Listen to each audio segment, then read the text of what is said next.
Hello YouTube.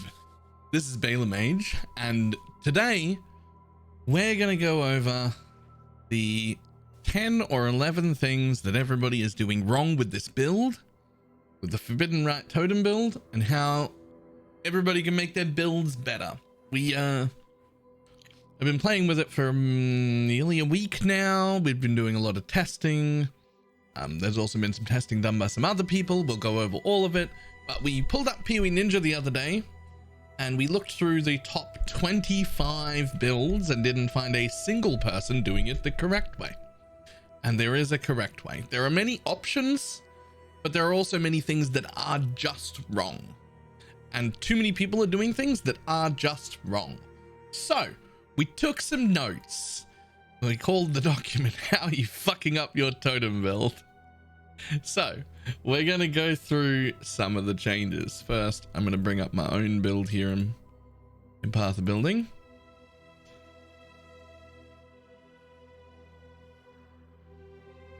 Right.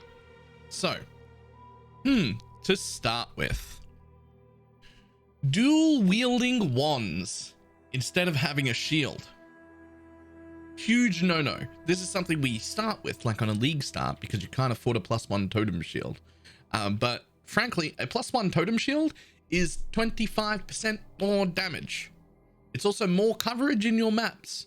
You can't get 25% more damage out of a second wand. You can't do it. And if you could, which technically you can actually get about 28% more damage out of a wand, but it would have to be an absolutely perfect one for that to happen. And we're just comparing that to just a +1 totem shield with nothing on it. No cast speed, no spell damage, no spell crit, nothing. So if you're really min-maxing that hard enough to get like a perfect wand, stop. Get a perfect shield instead. +1 totem, way better than everything else. Way better. You cannot not have this +1 totem, right? That is, you've only got 4 totems without it. So that 1 totem is 25% more damage. Plus 5% more from your ascendancy. So in the vicinity of 30% more damage. You can't beat that with dual wielding, and you get a bunch of block and some resistances, which are relatively hard to come by in this build because we don't have a lot of rare items. But shield, number 1, put a shield on, stop dual wielding. Second, using multi-totem support like a muppet. We do not use multi-totem support in our main links. It is directly a damage down, and it is a clear speed down. So you get less clear speed and less damage. Multi-totem support is a massive debate. Do not take it. Now, just to demonstrate that real quick, I'm going to take my multi-totem support. We're going to put it in here. So 1, it's just less damage, just straight up less damage. So that's just a numbers thing. That's super easy. People are questioning, but is it really less clear because you plant 2 totems? But the reality is, if you plant 1 totem, everything in this range will die anyway. So if you're multi-totem supporting, you get 1 area, 2 areas, 3 areas of coverage. When you put your 4th area of coverage down, you halve the area of the first one, and there is no 5th one. As you put 1 down, you get rid of that one. You halve the coverage here. There's only 4 areas in which you can possibly do damage, and one of them is at half strength. If you don't use multi-totem, suddenly 1, 2, 3, 4, 5. As you're going through a map, there are now 5 full areas of coverage that you get. And we still get our other 2 totems from Wither Totem, right? For the extra plus 10% for having more withers, more totems out, and also dual totems stacking wither in larger areas much quicker than you could ever do it by hand. So no multi-totem support in our main links. Please immediately take that out of your links. Multi-totem can go with wither. That's it. Not your main links. Alright? Second, that fucking stupid jewel where agnostic is. Should never be down there to begin with. Also, don't anoint ironwood. So what do I mean by that? There are a lot of builds that come down here. They actually path down here to this wheel. And I get that on like a league start scenario, you do need these nodes super early. When leveling, I took them. But we can't afford to be down here. We cannot afford to be down here. There's too much stuff going on. You need at least one cluster set up. We end up, because we're wearing a shield, we actually invest in a little bit of block. We've taken some mana nodes, some cast speed nodes. These are all way too important. We've taken this stuff to deal with ailments, although this is just temporary for me. I will eventually go out into a second cluster, and this is the first thing I will drop for it. But hey, it's still more useful. Thing is, there are a lot of builds that path down here and then anoint Ironwood, and I kind of get that, but Ironwood's not that good. There are 2 other nodes on the tree, I forget where they were, which are actually just more damage than Ironwood, but we've all anointed Ironwood anyway. But more importantly, there are also a bunch of builds that are pathed similarly to me, do not come down here at all, and still anoint Ironwood, which doesn't make any sense at all. You need to be anointing Primal Manifestation. It is quite a cheap anoint. It is the best one on the entire tree, and we should not be down here at all. As well as the green jewel people use to change Agnostic into a spell damage per power charge jewel, which, like, I understand why it's being done, because you're already down here. But the fact is, you should not be down here. You just should not be down here, and that jewel just isn't part of the build because we can't afford to be down there.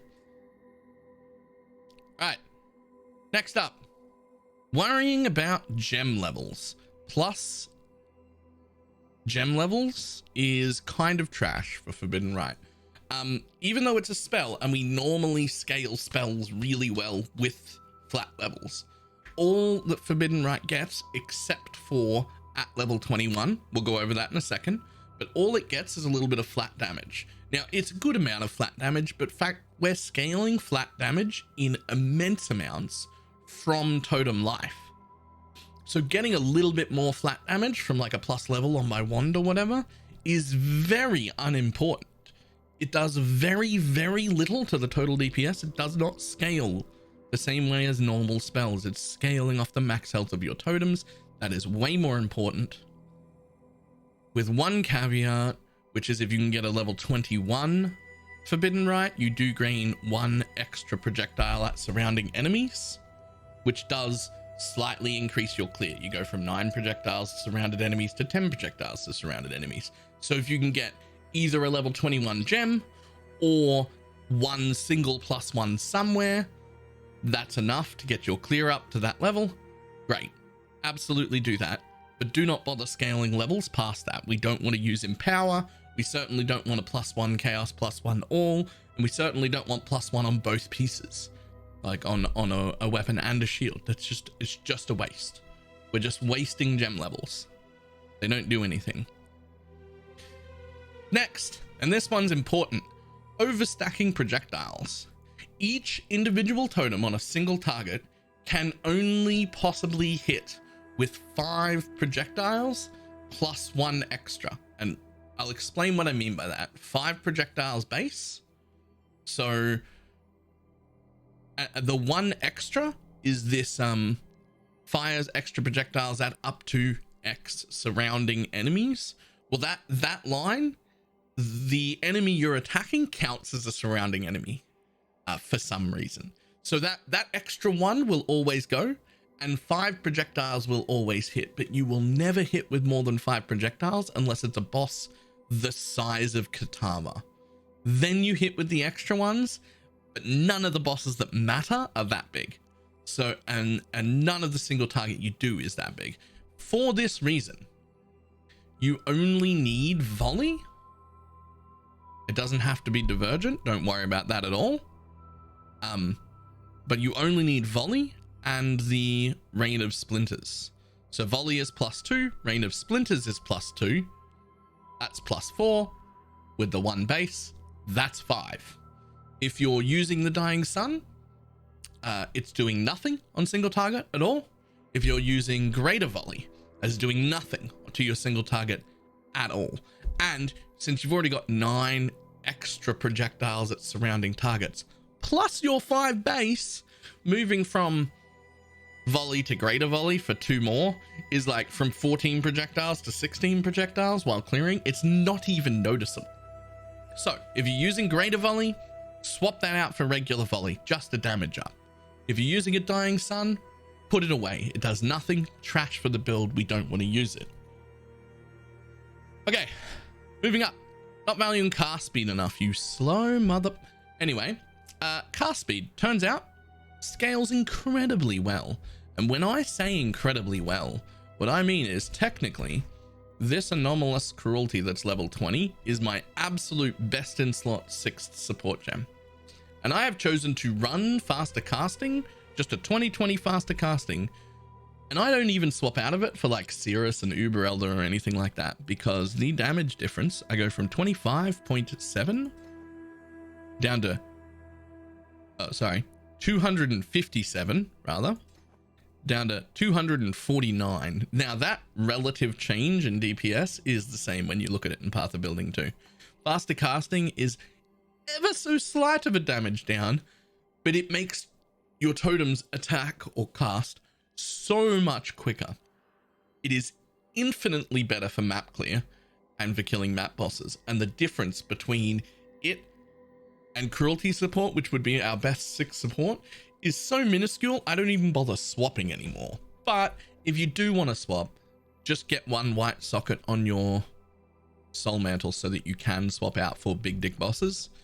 Maybe when I do feared or something like that, I would swap out for that little tiny extra bit of damage, but frankly I just leave faster casting in all the time now. Is way too good. Faster casting is way too good. This is also why we've taken the cast speed crit multi-nodes here, and why we've taken the cast speed nodes here, and why we've taken the cast speed nodes here. Cast speed is insane. Something that's important to note is that faster casting didn't get nerfed. So if you're wondering, why are we using faster casting all of a sudden? I've never used that in a spell build ever. Neither have I. It feels weird, but all our other supports got nerfed and faster casting didn't get touched. And that just brought it up to on level with everything else. And being on level damage wise with everything else means that 50% cast speed is just a quality of life improvement without losing damage. Huge play. Absolutely 100% into the faster casting. We're just gonna D&D here. Sorry to this one dude. Sorry to that one dude. All right, next we've got a few things. People keep saying, oh, it's a good build, it's nice, it's really good boss damage, but it is a bit squishy. Not valuing block. I know we can't get block capped, and I know that I don't even have heal on block, although I could. And if you had money to spend, you could get a +1 totem and heal on block, and that would be slightly good. But even without maxing block, I am currently running a Roomies, which has 100% uptime while I'm mapping. And if we look for our block chance, we find we have 34 attack block and 26 spell block all the time. Now, those aren't super high numbers. We're not block capped, but if you think about it, that's not glancing blow block, that's real block. So that's 34% less damage taken from attacks and 26% less spell damage taken while mapping. That makes you much more tanky. That is literally roughly 30% more tank. And then we go further than that because we have Fortify here, right? Fortify, fantastic, absolutely fantastic gem.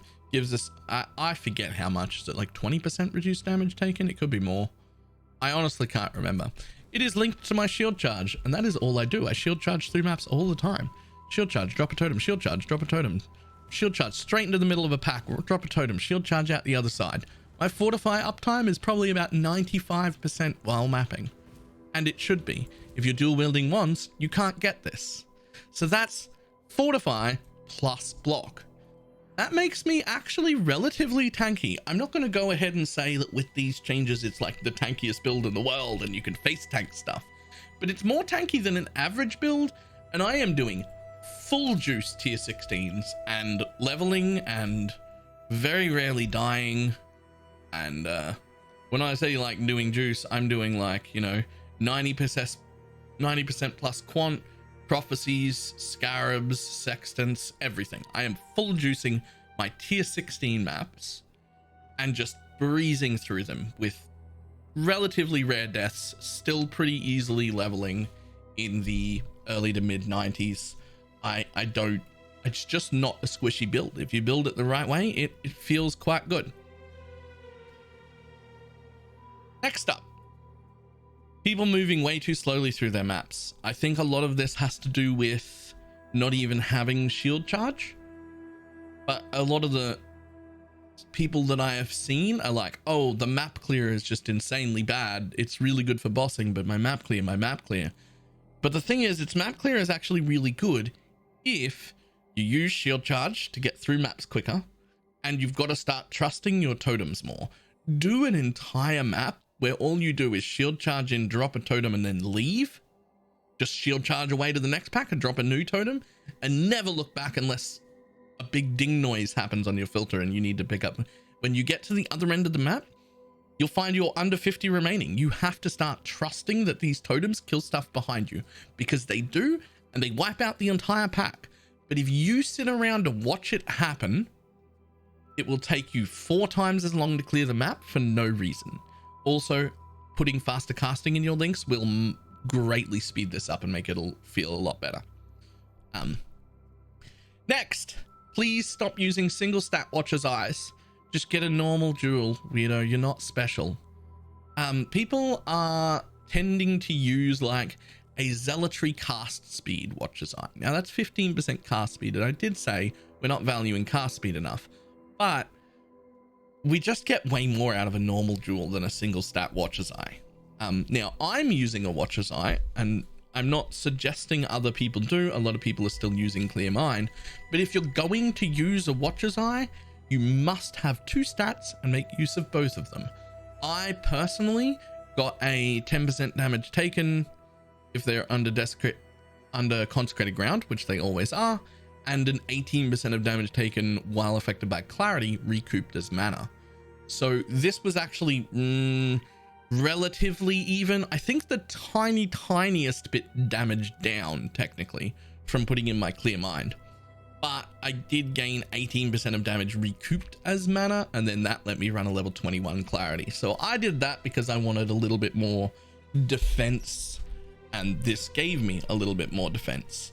But for whatever reason, either you're using 2 offensive stats or 1 offensive and 1 defensive stat, I don't care. But whatever you do, 2 stats on your Watcher's Eye, or don't use it. This build doesn't need a Watcher's Eye. It never has. It can do all content, feared included. Without a Watcher's Eye, there is no need for it at all. But don't use a single stat Watcher's Eye. There are 4 stat rolls on a normal jewel, and you can just, even if you get like 3 stats, even that is probably going to be better than a Watcher's Eye with 1 stat. Right? Stop using 1 stat Watcher's Eyes. Okay. Moving on. Very last. Treat yourself to a boot enchant. Shiny nails always feel good. They do, to start with. But also, when I say treat yourself to a boot enchant, what I mean is something like this. 120% critical strike chance if you haven't crit recently.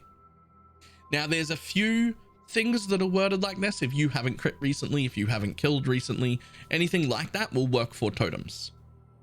Because I don't crit. My totems crit. And that doesn't count, and that doesn't take away my crit chance. So I just get 120% crit. Now, this is going to screw with my damage because the boots and actually give quite a bit of damage. But if we just look for offense, my spell critical strike chance is 69% sitting in my hideout. If I take the boots off, it goes down to 59%. I am gaining 10% crit from the enchant on my boots. 10% base crit from the enchant on my boots. I'm seeing way too many people without enchants. Those are huge. Please go and enchant your boots. And this is from someone who just absolutely never wants to run lab. I would run lab for this. Get yourself a twice enchanted. Boot enchants are not that hard to chase after. You might have to run 2 or 3 labs to get something that works, and then just put it on your boot. That's way too much damage. It's way too much damage. Yeah. So those are my, I guess, 11.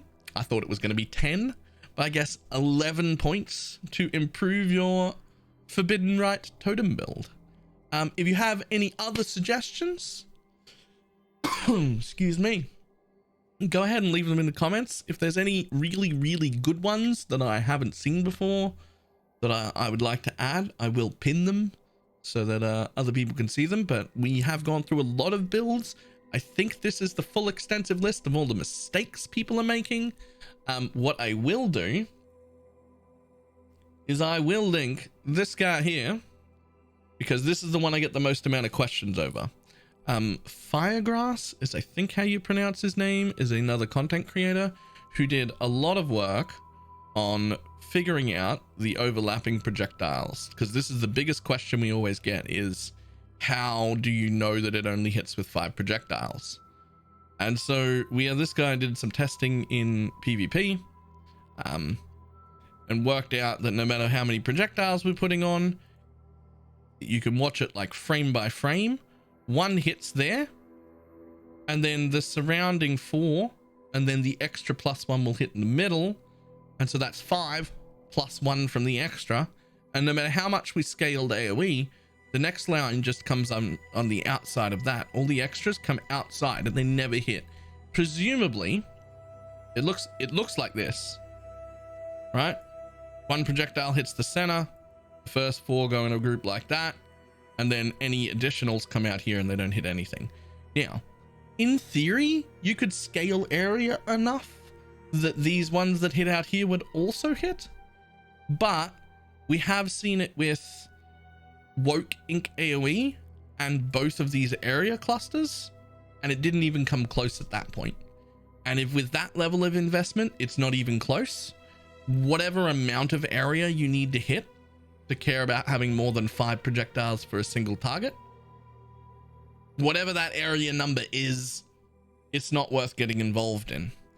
I will link that guy's YouTube and stuff in the description below, because he did a lot of work on these as well, and he's basically the reason we know that this is true, which is good, because my default without this knowledge would have been to stack as many projectiles as possible. I would have wanted a helm enchant. I would have wanted greater volley. I would have thought about whether or not it was worth putting a second projectile support in, right? More projectiles, more overlapping, more explosions would have been my default. But because of Firegrass, I hope I'm pronouncing that right, we know that there's no point in having more than 5 base projectiles. That's the biggest one I get pushback on, and that's the biggest one that needs perhaps more testing. It would be good to know where the area scaling has to reach for it to finally overlap more projectiles on like a normal sized mob. But wherever that number is, it's way too high for our totem build. It might be something like, you know, power charge area scaling on an occultist with double area cluster setups, and like there might be a point at which all the overlapping happens, but wherever it is, it's too far away from us. We can't do it. All right, that is everything. That was a longer video than normal. I hope you all took some important things away from this and get to improve your build some more. And I will see everybody on stream later. Goodbye.